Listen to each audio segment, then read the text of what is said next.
Le président Chassaigne s'apprête à quitter son mandat de député et posera donc sa dernière question au gouvernement. Je souhaite saluer son parcours exceptionnel au service des Français. Engagé dans la vie publique en qualité d'adjoint au maire de Saint-Amand-Roche-Savine il y a 48 ans. Vous avez exercé presque tous les mandats. Élu de la 5e circonscription du Puy-de-Dôme, réélu à 6 reprises.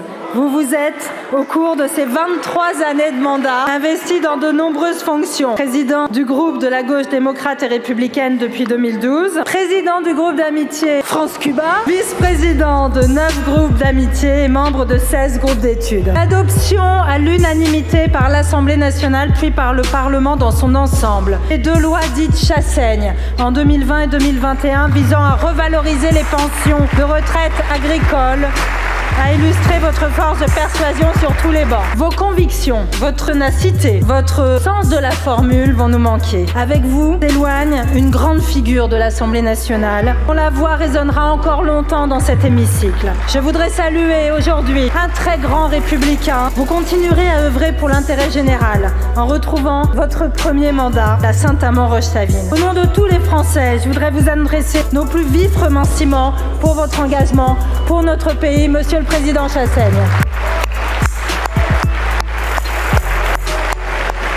Je vous remercie pour cet hommage. Je dis que si l'élection au perchoir s'était faite à l'applaudimètre, peut-être que j'aurais eu de la chance. Je vais donc poser ma dernière question sans concession, Monsieur le Premier ministre, au nom des députés de ce groupe que j'aime tant, le groupe de la gauche démocrate et républicaine qui rassemble les députés communistes, des députés des territoires dits d'outre-mer.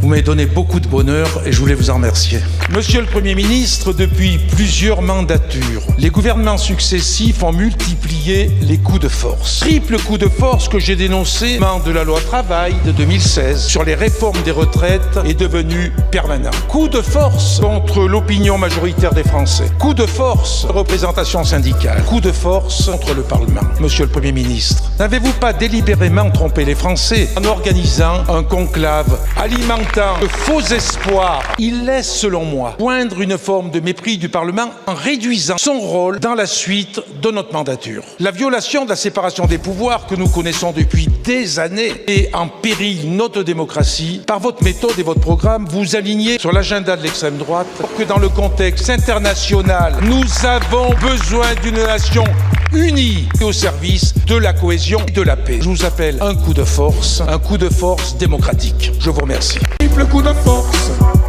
triple coup de force, triple coup de force. La manœuvre est grossière.